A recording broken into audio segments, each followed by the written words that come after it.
મૃત્યુદંડ. હા, તો અકસ્માત તમે નજરો નજર જોયો, બરાબર? વજનદાર અવાજે ઇન્સ્પેક્ટર રાઠોડે જમનાદાસને ફરીથી પૂછ્યું. સાથે આવેલ કોન્સ્ટેબલ નોંધ કરતો જતો હતો. ઘરના બધા સોફાની આજુબાજુ ગોઠવાઈ ગયા હતા. પત્ની કમળાગૌરી, પુત્ર નિખિલ અને પુત્રવધુ સંગીતા. હા, દીકરી રાધિકા કોલેજે ગઈ હતી. દરેકની નજર જમનાદાસ શું જવાબ આપે છે તેના પર હતી. હા સાહેબ, હું તથા બીજા પણ ઘણા બધા ત્યાં હાજર હતા. મેં નજરો નજર જોયું કે કાળી ઓડી કાર બેફામ ઝડપે આવી અને શું થયું તે ખબર પડે તે પહેલાં તો માજી પર ફરી પણ વળી. જમનાદાસે ફરીથી એ જ વાત રિપીટ કરી. કાકા, તમે કાર ચાલકને હજુ ઓળખી શકો ખરા? હા હા ઇન્સ્પેક્ટર સાહેબ, એ સહેજ શ્યામ દાઢીવાળા ચહેરાને તો હું અડધી રાતે પણ ઓળખી કાઢું, જમનાદાસભાઈએ આત્મવિશ્વાસ સાથે કહ્યું. પણ સર, સહેજ ખચકાતા અખિલ બોલ્યો, ત્યાં બીજા પણ ઘણા લોકો હતા, તેમણે પણ અકસ્માત જોયો હશે ને? ઇન્સ્પેક્ટર રાઠોડે કરડાકીથી તેની સામે જોયું. તેની આંખોની લાલાશ જોઈને અખિલ ચૂપ થઈ ગયો. જુઓ, બીજા બધાનું શું કરવું તે મારો પ્રશ્ન છે, સમજ્યા? ચશ્માને નાકની દાંડી પર સહેજ ઉતારી ઉપરથી તેની સામે જોતા સત્તાવાહી સ્વરે તેઓ બોલ્યા. તેમની આંખોનું ત્રાટક અખિલ સહી ન શક્યો, નીચું જોઈ ગયો. ના ના, આ તો પપ્પાની તબિયત સારી નથી ને એટલે. જુઓ મિસ્ટર, આ વાતની મને ખબર છે અને એટલે જ કાકાને પોલીસ સ્ટેશને બોલાવવાને બદલે તેમનું નિવેદન લેવા અમે અહીં આવ્યા છીએ કે નહીં? છેલ્લા શબ્દે શબ્દે ઇન્સ્પેક્ટર રાઠોડનો સ્વર ઊંચો થતો જતો હતો. પત્ની સંગીતાએ અખિલનો હાથ દબાવ્યો. અખિલ ચૂપ થઈ ગયો. આમ પણ વધુ કંઈ બોલવાની તેનામાં હિંમત પણ રહી નહોતી. તમારા પપ્પા એક જ એવા હતા જેમણે કાર ચાલકનો ચહેરો જોયો હતો. અકસ્માત તો ઘણાએ જોયો હશે, પણ ગુનેગારને તમારા પપ્પા એ જ જોયો હતો, તેથી તેમની પૂછપરછ કરવી પડે. શું સમજ્યા? અમને શાંતિથી અમારું કામ કરવા દો તો સારું, ડારતા અવાજે ઇન્સ્પેક્ટર રાઠોડ બોલ્યા. ભલે, તો કાકા, એકાદ દિવસ પછી તમારી તબિયત સારી થાય એટલે પોલીસ સ્ટેશને આવી જજો ગુનેગારની ઓળખ માટે. ફિકર ન કરતા સાહેબ, એકાદ દિવસમાં જ હું આવી જઈશ. એક નાગરિક તરીકે પણ ગુનેગારને પકડવામાં તમને મદદ કરવી તે મારી ફરજ છે. પત્ની કમળા ગૌરીએ કપાળ કૂટ્યું, પણ તે અત્યારે શું કરી શકે? પહેલી વાર જ ઇન્સ્પેક્ટર રાઠોડની આંખોમાં થોડી કુમાશ આવી. થેન્ક યુ કાકા. અમારા ઇન્વેસ્ટિગેશનમાં સામાન્ય નાગરિકનો સહકાર હોય તો ગુનેગારને પકડવો કેટલો સહેલો પડે. બાકી તમને તો ખબર છે આપણા નાગરિકોની મેન્ટાલિટી, મદદ કરવી નહીં અને અમારા ઉપર માછલા ધોવામાં બાકી ન રાખવું. બોલતા બોલતા ઇન્સ્પેક્ટર રાઠોડ ઊભા થયા. ચાલો કાકા, તમારી તબિયત થોડી સારી થાય એટલે 1-2 દિવસમાં પોલીસ સ્ટેશને ચક્કર મારી જાજો. અરે સાહેબ, કાલે જ હું આવી જઈશ મારી જાતે, આત્મવિશ્વાસ સાથે જમનાદાસ બોલ્યા. ઇન્સ્પેક્ટર રાઠોડ અને તેમની ટીમ રવાના થઈ. પપ્પા, મેં તમને શું કહ્યું હતું? ઇન્સ્પેક્ટર જતાં જ અખિલનો દબાવી રાખેલો ગુસ્સો જાણે ફાટી પડ્યો. તમને વારંવાર સમજાવ્યા હતા કે આપણે આ લપમાં નથી પડવું. મેં કંઈ જોયું જ નથી એ વાત પર અડી રહેવું, છતાંય તમે ન માન્યા. ધાર્યું કરવાની ટેવ પડી ગઈ છે. દીકરાએ કદી આ રીતે તેમની સાથે વાત નહોતી કરી એટલે સ્તબ્ધ થઈ ગયા જમનાદાસ. મેં જિંદગીમાં કંઈ ખોટું કર્યું નથી કે કદી ખોટું બોલ્યો નથી, સહેજ દબાતા અવાજે જમનાદાસ બોલ્યા. કમળા ગૌરીએ ફરી માથું કૂટ્યું. કર્યું નથી તો હવે કરો. આ સતયુગ નથી, કળિયુગ છે, કળિયુગ. કેટલી વાર સમજાવ્યું, આ પોલીસવાળા આપણા ઘરે આવે તે સારું લાગે? ઘરે જુવાન દીકરી છે અને પોલીસ સ્ટેશનના ચક્કર ખાવાની આપણી ઉંમર છે કંઈ? ઉશ્કેરાટથી કમળા ગૌરી બોલીએ જતા હતા. પપ્પા, સંગીતાએ સમજાવટના સૂરે કહ્યું, તમારે તો ખાલી મેં કંઈ જોયું નથી એમ જ કહેવાનું હતું ને? હવે જમનાદાસભાઈએ ધારદાર નજરે બધા સામે જોયું. હું પંડિત જટાશંકરનો દીકરો છું. 60 વર્ષમાં ક્યારેય ખોટું કર્યું નથી અને હવે કેટલા વર્ષ? છેલ્લે હું મારું મોત શું કામ બગાડું? આ ભારથી હું જીવી પણ ના શકું. અખિલ ફરી કંઈક બોલવા ગયો, પણ સંગીતાએ ઈશારો કરીને ચૂપ રહેવા કહ્યું. પગ પછાડતો અખિલ ત્યાંથી ચાલ્યો ગયો. તેની પાછળ પાછળ ધીમેથી સંગીતા પણ સરકી ગઈ. જમનાદાસની આંખો ભરાઈ આવી. તેમણે પત્ની તરફ જોયું. કમળા ગૌરી જોયું ન જોયું કરીને ઊભા થઈને જતા રહ્યા. રોજ તો તે ઊભા થવા જાય ત્યારે કમળા ગૌરીને હાંક મારે અને તે દોડી આવે. જરાક ટેકો આપે પછી તો તેઓ જાતે જ ઊભા થઈ જતા. પણ આજે તેઓ ફિક્કું હસ્યા. બાજુના ટેબલની કિનાર પકડી ધીમેથી ઊભા થયા અને પોતાના બેડરૂમની ગેલેરીમાં જઈ પોતાની પ્રિય આરામ ખુરશીમાં પડતું મૂક્યું. તેમણે આંખ મીચી દીધી. કેટલું બધું બની ગયું આ 4 દિવસમાં. હજુ 2 વર્ષ પહેલાં જ રિટાયર્ડ થયા ત્યાં સુધી જિંદગી સરળ રહી હતી. નોકરી અને કુટુંબ સાથે તાલમેલ મિલાવતા જિંદગીના 6 દાયકા તેમણે પૂરા કરી નાખ્યા હતા. ઘણીવાર નાના નાના પડકારો આવ્યા હતા.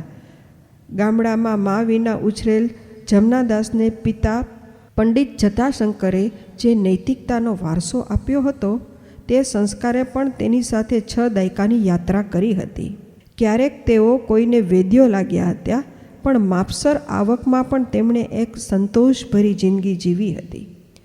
પણ બરાબર 4 દિવસ પહેલાં પોતે રોજના નિયમ પ્રમાણે 10 વાગ્યે લાઇબ્રેરી જવા નીકળ્યા. 1 કિલોમીટર દૂર લાઇબ્રેરી ચાલીને જવાનો નિયમ તેમણે બનાવ્યો હતો. તે બહાને વોક પણ થઈ જાય. 10 મિનિટ બાદ તેમણે એક મેડિકલ સ્ટોર જોયો અને તેમને યાદ આવ્યું કે તેમને બીપીની દવા ખલાસ થઈ ગઈ છે. તેઓ તે તરફ વળ્યા. દવા લઈને પૈસા આપી જેવા ઊંધા ફર્યા કે તેમણે જોયું કે ડાબી બાજુથી એક કાળી ઓડી કાર પૂરપાટ આવી અને સામેથી આવતા વૃદ્ધાને શું કરવું તે વિચારવાનો સમય આપ્યા વિના તેના પર ફરી વળી. ચિચિયારી સાથે બ્રેકે તેનું કામ કર્યું ત્યારે તે કાર લોહી નીંગળતી વૃદ્ધાથી 10 ફૂટ આગળ હતી. ફાટી આંખે તેઓ જોઈ રહ્યા. શું થઈ રહ્યું છે તે સમજાય તે પહેલાં ઝડપથી કારનો કાળો કાચ નીચો થયો. એક ચહેરો ડોકાયો. ફક્ત 3-4 સેકન્ડ, અને તે ચહેરાએ કરેલા પરાક્રમનો પોતે ક્યાસ કાઢી કારના કાચ ચડાવી કાચી સેકન્ડે ગાડી મારી મૂકી. ત્યાં તો ટોળું ભેગું થઈ ગયું. કોઈએ એમ્બ્યુલન્સને ફોન કર્યો, પરંતુ એમ્બ્યુલન્સ આવે તે પહેલાં લોહી નીંગળતી વૃદ્ધાની કાયાનો તરફડાટ ધીમે ધીમે શાંત થઈ ગયો. પપ્પા, કોઈએ ખભે હાથ મૂક્યો. ઝબકી ગયા જમનાદાસ. સામે દીકરી રાધિકા ઊભી હતી. પવન ઘણો છે પપ્પા, ચાલો અંદર. લાગણીપૂર્વક દીકરી તેમને અંદર દોરી ગઈ. જોઈ રહ્યા જમનાદાસ દીકરીને. અસલ દાદાનો નાક નકશો લઈને આવી હતી. તેને ઘણા વખતે પિતાજી યાદ આવ્યા અને તેમનું મન ભરાઈ ગયું. જુઓ વડીલ, વિનંતી ગણો તો વિનંતી અને હુકમ ગણો તો હુકમ. સામે મોટા ગજાના પોલિટિશિયન વિલાસભાવનો પીએ બેઠો હતો. મારે તમને એટલું જ કહેવાનું છે કે તમે તેને જોયો નથી. સાથે મોટો રસાલો લઈને આવેલ આ માણસ એક એક શબ્દ છૂટો પાડીને બોલતો હતો, નાના ધમકાવતો હતો. તે ગાડી વિલાસભાવનો ભાણિયો ચલાવતો હતો. શું સમજ્યા? અને જુવાન લોહી છે, થઈ જાય ભૂલ. જમનાદાસ જોઈ રહ્યા. આ માણસ એવી રીતે બોલતો હતો કે જાણે એકાદ ધક્કો મારવાની ભૂલ થઈ ગઈ હોય. પણ ઘર બહાર જિંદગીમાં પહેલીવાર આટલી ગાડીઓની લાઈન જોઈ તેમની વાચા હરાઈ ગઈ હતી. વળી આ કાબરચિત્રો અને ડર લાગે તેવો ભાષા બોલતો આ માણસ, તે બોલતો હતો ઓછું અને ડારતો હતો જાણે વધારે. જુઓ, બરાબર સાંભળી લો ફરીવાર. તમે એ માણસને બરાબર જોયો નથી, અને જોયો હોય તો પણ તમને હવે કાંઈ યાદ નથી, બરાબર? જમનાદાસની આંખોમાં આંખો પોરવી ત્રાટક કરી તે બોલ્યો. તેના મોંમાંથી દુર્ગંધ છૂટી. જમનાદાસ સહેજ ખસી ગયા. તેમણે મોં ફેરવી લીધું. આવ્યા મોટા સાક્ષી થવા, કટાક્ષ સાથે તે બોલ્યો. બુઢી મરી ગઈ અને તેના કુટુંબીજનોને કેસ પણ પાછો ખેંચી લીધો. પણ તમને શું તકલીફ છે? અરે, જેનો એક પગ કબરમાં હોય, એ બુઢીના બદલામાં ન્યાલ થઈ જવાય એટલા પૈસા મળતા હોય તો આવી 5 બુઢી પણ કુરબાન કરી દે, સમજ્યા? તે સહેજ હસ્યો. તેના કાબરચિત્રા દાંત જોઈને જમનાદાસને ચિતરી ચડી. સાહેબ, કંઈ તમને બાકી નહીં રાખે. મોં બંધ કરવાના પૂરા 1 કરોડ રૂપિયા આપશે, સમજ્યા? પૂરા 1 કરોડ. તેમનો ફૂસફૂસાતો અવાજ તો જમનાદાસના કાનમાં જાણે વાગી રહ્યો હતો. બાપ જન્મારેય જોયા હતા આટલા રૂપિયા? ન્યાલ થઈ જશો, ન્યાલ. પરંતુ જમનાદાસની સ્થિત પ્રજ્ઞતા જોઈ તેનું માથું ફાટવા લાગ્યું. કઈ માટીનો બન્યો છે આ માણસ? નાનકડા મકાનમાં રહે છે, પણ 1 કરોડ સાંભળી આંખોમાં કોઈ ચમક જ નહીં. તેણે આજુબાજુ નજર કરી. કુટુંબીજનો સામે જોઈને સોગઠી મારી. પૂરા 1 કરોડ મળશે, સમજાવો આ માણસને. સોગઠી કામ કરી ગઈ. જમાનાનો ખાધેલ હતો એ માણસ. સાહેબ, એકદમ આગળ આવી અખિલ બોલ્યો, 2 દિવસનો સમય આપો, હું મારા પપ્પાને સમજાવી લઈશ. અત્યારે તેમની સારી નથી ને તબિયત, એટલે. કંઈક વિચારીને તે બોલ્યો, ફક્ત 1 દિવસ. પેલો ઇન્સ્પેક્ટર રાઠોડ બરાબરનો પાછળ પડ્યો છે. કાલે જવાબ જોઈએ, નહીં તો વિલાસભાવને ઓળખો છો ને? આખા પરિવારનો પત્તો પણ નહીં લાગે. ચપટી વગાડતો સુસવાતા અવાજે આટલું બોલી તે પોતાની પલટન સાથે નીકળી ગયો. બધાના જીવમાં જીવ આવ્યો. પપ્પા, 1 કરોડ! અખિલ ઉછળી પડ્યો. પપ્પા, ક્યારેય ન કમાત એટલા પૈસા મળે છે. આ તક જવા ન દેવાય. તે ના જ જવા દેવાય ને. આ તો લક્ષ્મી સામેથી ચાંદલો કરવા આવે છે. થવાનું હતું તે થઈ ગયું. કંઈ જનાર પાછું તો નથી આવવાનું. સંગીતાના અવાજમાં ઉત્સાહ હતો. આટલા રૂપિયામાં તો દીકરીના લગ્નના ખર્ચની ચિંતા પણ ટળી જશે અને દીકરો પણ કંઈક ધંધો કરશે. અભાવો સાથે સમજૂતી કરીને જીવેલ કમળાબાની આંખોમાં જાણે સપનાની કૂપણો ફૂટતી હતી. સૌ પોતપોતાની ધૂનમાં હતા. પપ્પા, અખિલ બોલ્યો, આમ પણ એ માજી ક્યાં આપણા સગા થતા હતા? તેના કુટુંબીજનો જ માની ગયા. હવે તેમને જ ગુનેગારને સજા અપાવવામાં રસ નથી, તો આપણે થોડું સત્વાદીનું પૂંછડું બની રહેવાય.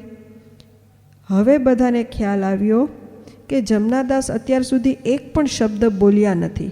બધાને ડર લાગ્યો. જો, હું તમને હાથ જોડીને વિનંતી કરું છું, કમળા ગૌરી બોલ્યા. જિંદગીમાં કદી કંઈ માગ્યું નથી, આજે માગું છું. વિલાસભાવની ઓફર સ્વીકારી લો, નહીં તો તે આપણને ક્યાંયના નહીં રાખે. જમનાદાસે પત્ની સામે જોયું, પછી અખિલ અને સંગીતા. શું બધાની આંખોમાં કુટુંબની ચિંતા હતી કે 1 કરોડ રૂપિયા? આ બધા શેના માટે વિનંતી કરતા હતા? કેમ ત્રણેયની આંખોમાં 1 કરોડ રૂપિયા દેખાતા હતા? કે આ તેમનો વહેમ હતો? ના, એ મારાથી નહીં બને, દ્રઢ અવાજે તેઓ બોલ્યા. નહીં બને? અવાક થઈ ગયા બધા. થોડી ક્ષણ એમ જ વહી ગઈ. જો તમે ના પાડશો તો હું સંગીતાને લઈને ઘર છોડીને જતો રહીશ. તમારો અને અમારો નાતો પૂરો, એટલું યાદ રાખજો. પણ દીકરા, મેં કહી દીધું છે કે મેં તેને જોયો છે. તો કહી દેજો ને કે ઉંમરને કારણે મને આંખે ઓછું દેખાય છે, તેથી કદાચ ન પણ ઓળખી શકું. જમનાદાસ માથું ધૂણાવતા રહ્યા. આ બરાબર નથી થતું. કમળા ગૌરી છંછેડાયા. પારકા માટે પોતાનાને અન્યાય કરવા બેઠા છો? આ હું પણ નહીં સાખી લઉં. દીકરો વહુનો હાથ પકડી રૂમની બહાર જતો રહ્યો અને પત્ની ઊભા થઈ અને રસોડા તરફ જતા રહ્યા. પહેલી વાર જમનાદાસ પોતાને સાવ એકલા મહેસૂસ કરવા લાગ્યા.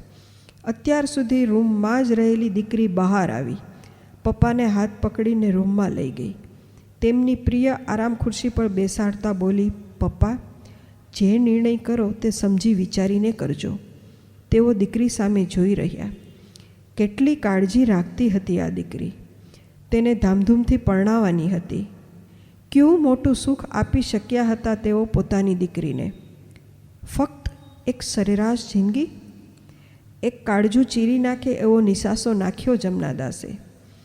આજે કેમ આવા વિચારો આવે છે? તેમણે માથું ઝટક્યું. કલાકો નીકળી ગયા એમ જ બેઠા બેઠા. ઘરમાં બધાની ભૂખ મરી ગઈ હતી. જમનાદાસને પણ જમવાની ઈચ્છા નહોતી થતી. તેમણે નોંધ્યું કે પત્ની આજે રૂમમાં આવ્યા જ નહોતા. બહાર જ સૂઈ રહ્યા હતા. એક ટીસ ઉઠી હૃદયમાં. નજર સામે જીવાઈ ગયેલ 60 વર્ષો તરવરવા લાગ્યા. ક્યારેક પિતાજી દેખાય તો ક્યારેક વૃદ્ધાની લોહી લીંગડતી લાશ દેખાય તો ક્યારેક પોતાનું વિખાઈ જવાને આરે ઊભેલું કુટુંબ. આટલી બધી ફરિયાદ તો કુટુંબીજનોની આંખોમાં અગાઉ ક્યારેય જોઈ નહોતી. તો પછી ગુંબજમાં ઘૂમરાતા અવાજના પડઘાની જેમ વિચારો ઘૂમરાતા હતા. ઘડિયાળમાં જોયું, રાતના 2 વાગ્યા હતા. ખુરશીમાંથી ઉઠવાનું મન નહોતું થતું. તેઓ એક નિર્ણય પર આવવા માંગતા હતા. તેમણે આકાશ તરફ જોયું. કાંગરાજ નહીં, જાણે આખો ગઢ ધ્વસ્ત થઈ રહ્યો હતો. અંતે તેઓ ધીમેથી આરામ ખુરશી પરથી ઊભા થયા. ડગમગતા પગલે રૂમની અલમારી ખોલી પોતાની ડાયરી કાઢી. ડાયરી ખોલી થોડીવાર કોરા પાના સામે જોતા રહ્યા. પછી મન મક્કમ કરી પેન ઉપાડી. ધ્રુજતા હાથે સ્થિર થવાની કોશિશ કરતાં કરતાં તેમણે એક વાક્ય લખ્યું: આજે હું મારી પ્રમાણિકતાને મૃત્યુદંડ આપું છું.